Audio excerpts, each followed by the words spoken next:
7h22, não perca a sua hora, 7h22, e vamos voltar a falar de um problema que não é resolvido há anos aqui em nossa região. Vários governos federais já passaram e nenhum até agora conseguiu fazer, com que a BR-280, principalmente naquele trecho entre São Francisco do Sul até ali a região de Jaraguá do Sul, fosse finalizado por completo. Na semana passada foi criada na Assembleia Legislativa uma frente parlamentar para acompanhar as obras desta importante rodovia aqui para Santa Catarina. A iniciativa é do deputado estadual Maurício Peixer, que está com a gente. Deputado, bem-vindo, bom dia, tudo bem? Bom dia, Marcos, bom dia, Fernando, bom dia a todos os ouvintes. É um prazer muito grande estar aqui e falar principalmente desta situação, deste problemaço que nós temos aqui na região norte do estado, que afeta muito Joinville, Oi, Joinville, então é bom a gente conversar. Certamente, o 280, deputado, não é um assunto novo, mas ele precisa ser discutido, precisa ser debatido. Como é que está sendo o apoio, na Assembleia Legislativa em relação dos deputados para a gente engrossar o coro em relação a essa pauta, hein, deputado? Primeiro, Marquinhos, porque é uma nova legislatura, tanto federal como estadual. O novo governo também federal e estadual. Parece que tem que começar tudo do zero novamente. O que estava para trás, eu acho que foi esquecido, porque ninguém falava mais. E aí eu estou recebendo, vários pedidos de prefeitos da região onde que a gente visita, ou eles visitam a gente lá em Florianópolis, e os prefeitos, vereadores, presidentes de câmaras perguntam para a gente: Maurício, é 280, ninguém aguenta mais. E eu fui lá no Porto de São Francisco do Sul, que é um porto também de administração estadual, e conversei lá com o presidente do porto sobre esta situação e quantos caminhões, por exemplo, atendem lá diariamente, quantos trafegos, qual é a importância dessa importante avenida, o rodovia, para o Porto de São Francisco do Sul. Porto de São Francisco do Sul hoje que é um dos principais do Brasil, o terceiro, e que todos os dias recebe muitos caminhões. E eles estão indignados com esta situação. Também tive o conhecimento e olhei todo o estudo que a Fiesc mandou fazer a respeito da rodovia, quanto custaria ainda, quanto precisaria de recursos para terminar ela por completo. E aí, estarrecidos, a gente viu que é 960 milhões de reais, quase 1 bilhão de reais para terminar ela por completo. E aí a gente foi ver no orçamento do governo federal quanto tem de repasse esse ano para a rodovia, para toda ela. É 50 milhões de reais. Então você vê não dá para nada. Quanto tempo vai demorar para terminar ela, se a gente não fizer nada. Aí veio a minha conversa com alguns deputados, com o governo também, para ver o que nós poderíamos fazer. E aí tem que ser político. Se não for político, se não for pressão, não vai aumentar esse valor e não vai sair mais nada. Como a gente pode fazer sendo aqui do estado e o recurso é federal? Nós temos que fazer pressão. Então, a frente parlamentar catarinense em favor da 280, primeiro ela é formada por deputados estaduais.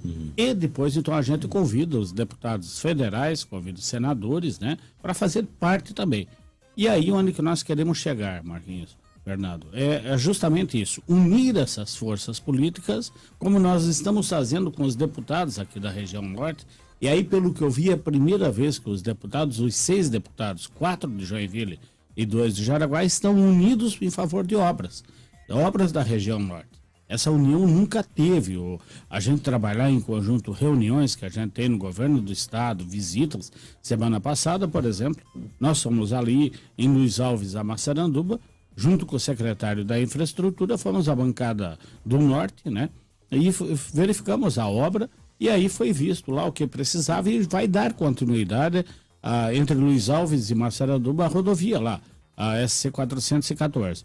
E também já verificamos de Massaranduba, Guaramirim, a duplicação que já estava tudo pronto, parou, então também já para dar continuidade.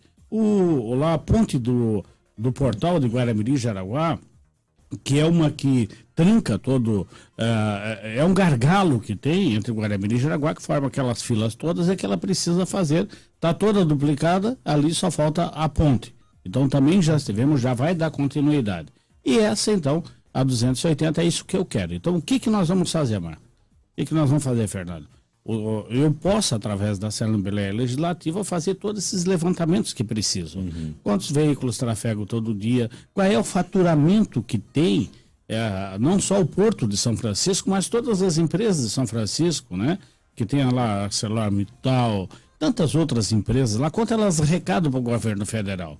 É muito mais de 50 milhões no ano. E quanto retorna para cá? É 15% somente que retorna.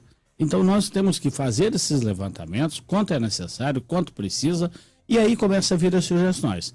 A primeira que veio foi justamente de São Francisco, de vereadores lá do Adriel, e tem outros vereadores aqui de Araquari também, que dizem assim, olha, onde que está o principal gargalo hoje? Está entre aqui o Itinga, né? Até São Francisco, Araquari. E a ponte do Linguado, como é que vai ficar? Se a gente fica, nem projeto tem da ponte do Linguado. Se a gente ficar querendo ter ela completa, não vai ter. Então nós temos que lutar por esse trecho primeiro, que ali o Colégio Agrícola de Araquari, que ainda é chamado IFSC, né? IFC, né? IFC, né? IFC. E daí, ali, até esse trecho ali, vamos lutar. Quanto é que precisa de recurso para terminar? Lutar para terminar esse trecho. Qual é o trecho de segundo de maior gargalo? É lá perto de São Francisco. Todo mundo fala lá perto que da entrada que vai para a Enseada. Então aquele é outro trecho de gargalo. Então nós temos que lutar primeiro por esses trechos, né? Entre Joinville e São Francisco do Sul. Para poder, então, se esse trecho tiver duplicado, já vai diminuir um monte a fila, um monte o problema. Daí depois começa outra luta, que é a ponte do Linguado. O deputado, a gente sempre fala de um ditado que diz, né, que água mole em pedra dura, tanto bate até que fura. E eu vou fazer 40 anos, eu lembro que eu era criança e já se falava nessa questão da duplicação da BR-280. Então, olha só quanto tempo, né? A gente tá enfim, martelando em cima disso, né? E a gente sabe também que no Brasil, infelizmente, se não tiver pressão, a coisa não anda, né? Na prática, como é que vocês pretendem pressionar o governo? É indo mais até Brasília, sei lá, a cada 2, 3 meses? Trazendo as pessoas para cá? Como é que vai funcionar? Na prática, primeiro, Fernando, é fazer esse levantamento total. O governo precisa saber quanto ele fatura, quanto entra de recurso para o governo federal e quanto poderá entrar. Veja bem, o Porto de São Francisco pode ser quase que duplicado. Não faz por quê? Porque não tem rodovia. Quanto porto de fatura, quantas empresas faturam. Então, mostrar para o governo federal, então, esse levantamento de dizer, porque a Fiesc fez um bom trabalho, mas só de quanto custaria para terminar. Não quanto fatura, quantidade de retorno, quanto o governo federal, quanto o governo do estado arrecada com São Francisco, com essa rodovia. Então, esse é o primeiro ponto. Todos os levantamentos que tem, daí sim, feito isso, nós irmos lá no governo federal mostrar para o ministro do Transporte. Tá aqui, ó. Isso aqui tá aí, quanto que a gente vai precisar? E depois mostrar alternativas para o governo federal de dizer isso. Olha, vamos pegar esse trecho aqui de 10 quilômetros, 11 quilômetros, me parece, e vamos terminar esse trecho de 11 quilômetros, fazer, e daí ver, e aí é pressão. Nós temos que utilizar os deputados federais, estadual e os empresários. Então, o presidente de câmaras e vereadores e os empresários que arrecadam, né? Para eles entrarem nisso também, eles olha, precisamos. Se você vai daqui de Joinville passando a Araquari até Barra Velha, hoje você vai ver os dois lados praticamente já tomados por indústria. Vai ter. Quanto pode desenvolver Araquari mais para lá e São Francisco com indústrias? Não está tendo por quê? Porque não tem estrada, não tem duplicação. Então isso nós precisamos mostrar para o governo federal. O governador Jorginho Melo está fazendo alguns levantamentos. Então eles já verificaram o Porto de Itapuá. Se fizer uma intervenção lá de calado que precisa fazer, que custa 300 milhões de reais, para poder entrar navios maiores, né? O resultado de faturamento, de entrada de recurso é muito maior. Isso se paga em pouco tempo. Cleves Silver, secretário da Fazenda, já fez esse levantamento e vai ser feito um investimento de 300 milhões de reais para que entre navios maiores aqui no Porto de Itapuá, para poder aumentar muito mais a arrecadação do Estado e possivelmente vai ter mais um porto lá ainda. Então são esses estudos que a gente tem que apresentar para o governo federal para dizer para eles, olha, vocês estão perdendo dinheiro, o governo está perdendo dinheiro, vamos investir aqui para terminar uma parte, para depois então, claro que a arrecadação é muito maior. Deputado, no passado o governo estadual se prontificou a injetar dinheiro do Estado para obras federais, e principalmente rodovias federais de Santa Catarina. Como é que o senhor vê essa iniciativa? O senhor acredita que o governo atual, Jorginho Melo, também deveria disponibilizar recursos do Estado para ajudar na duplicação de rodovias federais? É claro, a 280 é uma delas. Guaramirim, essa parte ali de Guaramirim, aquele viaduto do Guamiranga ali que atravessa o bairro Havaí, que precisa ser, foi o governo do Estado. Aquele elevado que tem foi o governo do Estado. Mas tudo isso foi feito para que o governo federal depois descontasse da dívida do Estado com relação ao governo federal. É uma negociação, antecipa-se o dinheiro e abate na dívida. Como é feito, como está sendo feito a Celesc hoje, desculpa, entra em outro ponto já, mas é verdadeiro. Nós estamos com deficiência de energia. E o que as empresas estão fazendo? Eu tenho 2 empresas de Joinville que estão ampliando e que elas fazem o investimento na área de energia, de subestação e tudo, e depois é descontado, abatido do ICMS. Então, antecipa isso, para poder ter recurso para fazer. O senhor concorda com esse modelo? Claro, tem que ser feito. Já foi feito assim, lembra? Aqui na Vila Nova, a Crona ali, aquele negócio, foi feito dessa forma, né? Então, pode ser feito sim. São negociações que tem que ser feitas. Então, tudo isso a gente pode fazer. O governo do Estado, ele tem um novo pensamento de trabalho, de continuidade, vai fazer, né? Só que pegou um Estado agora que ninguém sabia da maneira que estava. Hoje a gente sabe que o Estado está devendo 2 bilhões 860 milhões de reais. É muito dinheiro. Mas que com o tempo vai pagar. E dar continuidade às obras, inclusive aqui em Joinville. A gente já tivemos segunda-feira passada com o Conselho das Entidades aqui de Joinville, a CISA, a JORPEM, a CDL, a COMAC, falando sobre essas obras de Joinville. Por exemplo, a Dona Francisca, tem a duplicação da Dona Francisca entre Piraberaba e Campo Alegre, a Serra. Isso não adianta a gente ficar querendo isso e os moradores lá não querem. E também não tem recurso agora para fazer. Então nós temos que centrar esforços aonde? Aqui no eixo industrial, na parte industrial, que é ali onde que tem a Edgar Meister até Piraberaba, isso nós temos que lutar, que passa pelo Perini, lá, Parque Perini, que tem 10 mil pessoas que circulam todos os dias lá. E quanto arrecada aquilo lá? Quanto tem a de arrecadação? Então precisa duplicar lá. Então vamos centrar esforço lá.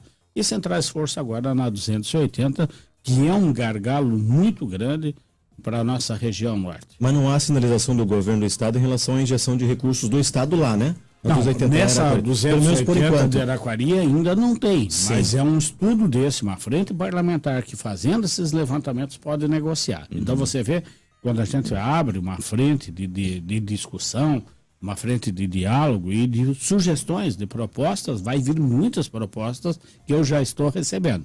Então o primeiro passo agora que a gente vai fazer, primeiro eu estou montando lá em Florianópolis, verificando todas as ações, mas é uma audiência pública onde nós vamos convidar as entidades, o Porto de São Francisco, as empresas grandes lá de São Francisco, a Fiesc, né, para apresentar aquele estudo, e também as forças políticas, né, senadores, deputados federais, prefeitos, Câmara de Vereadores, presidente de Câmara, para ir lá discutir e dar sugestões. Tudo isso a gente já vai fazendo, elaborando um caderno para poder levar no governo federal. Aproveitando a presença do deputado estadual Maurício Peixer aqui na bancada do nosso Jornal da Manhã ao vivo na Jovem Pan, falando agora sobre um pouquinho o cenário eleitoral para 2024, né, deputado? PL, partido do senhor, lançou como pré-candidato o deputado Sargento Lima, né, à prefeitura de Joinville. A tendência, então, é o PL disputar como cabeça de chapa a prefeitura. Como é que fica a postura do partido na Câmara e vai ser oposição? Como é que vai funcionar? Assim, isso é uma discussão que a gente já vem fazendo há tempo. Eu fui presidente da Câmara os 2 primeiros anos aqui do atual governo do Adriano, e ajudamos muito. Tenho certeza que a Câmara colaborou muito com o sucesso do governo, com tudo aquilo que aconteceu. Trabalhamos lado a lado, juntos, para melhorar Joinville. Esse é o nosso intuito, é melhorar Joinville. Agora, você vê, o PL é o maior partido hoje do Estado. Nós temos 11 deputados estadual, temos 6 deputados federais, nós temos um senador, nós temos o governador e a vice-governadora, que é de Joinville. Então, quer dizer, como é que nós podemos ficar fora de uma eleição na maior cidade do estado? Não tem como. Nós queremos ter o candidato aqui em Joinville e fazer parte dessa chapa vencedora aqui em Joinville. Então, eu como presidente aqui do município, Nós reunimos o PL, a primeira reunião, vai ter outras, a segunda, quem sabe, com o governador Jorginho Melo, né, para poder aí ficar discutindo. A política é o ato de discutir, de diálogo, de construção. Então o PL vai construir, sim, um projeto para 2024 aqui em Joinville. Nós já temos aí mais de 20 candidatos, porque a próxima eleição, ela muda um pouco o cenário, porque só pode ser uma vez o número de vereadores que tem na Câmara, mais um. A outra vez teve 29 candidatos, agora só pode ter 20, respeitando 30% de mulheres. Então, nós já temos mais de 20 candidatos. Tem muita gente querendo vir para nós, né? E a gente vai ter que fazer uma seleção desses candidatos a vereadores, pré-candidatos a vereadores, né? Isso nós já temos, então já saímos da frente. E vamos ter que ter um candidato a prefeito, né? O Jorginho Melo fez o convite ao prefeito Adriano. Eu estava junto, acompanhei tudo. E não foi uma vez, foi 2, 3 vezes. E ainda o governo, o Jorginho Melo ainda pensa em trazer o Adriano para o PL, né? Se ele quiser, a porta está aberta. Agora nós temos que decidir meio logo, porque se ficar muito para frente, fica ruim de a gente construir a candidatura própria. Nós temos. Agora, por que o deputado Sargento Lima? Porque ele ganhou esse direito nas urnas. Ele foi o mais votado aqui de Joinville, né? Ele tem feito um bom trabalho, tem um segmento muito forte e que querem ele como candidato ou pré-candidato a prefeito de Joinville. Política, como o senhor falou, né, deputado, é discussão e não para nunca, né? Deputado, obrigado pela participação, pelas informações, sempre bem-vindo aqui à Jovem Pan Joinville. Eu que agradeço, Marquinhos, Fernando, a gente sempre está na escuta, né? Tá indo aí amanhã de manhã, por exemplo, eu saio 6h30 daqui, 6 horas, 6h30 no máximo, para ir para Florianópolis. É outro problema. A gente sabe a hora que sai, não sabe a hora que chega em Florianópolis, né? E vou escutando vocês aí, essas belíssimas informações que vocês têm. Muito obrigado aí pela atenção. Deus abençoe a todos, uma ótima semana.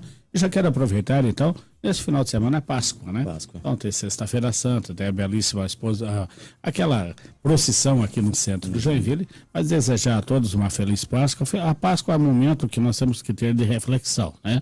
É a maior festa cristã, não é o Natal, é a Páscoa, porque a Páscoa tem a ressurreição de Jesus, é vida nova. Todos nós podemos começar do zero, perdoando as pessoas, né? Aqueles que fizeram mal, os inimigos, aquelas pessoas que a gente vive aí no dia a dia e que é um momento de reconciliação, de paz e de vida nova. Obrigado, deputado. Valeu, deputado. Grande abraço. 7h40, faltando 20 para as 8. Daqui a pouco, depois do intervalo comercial, a gente continua falando sobre política com o Piara Bosque. O secretário da Fazenda, Cleverson Silvert, participa hoje à noite da reunião plenária da Associação Empresarial de Joinville. Já já é o tema que o Piara Bosque vai conversar conosco. É um instante só. Jovem Pan.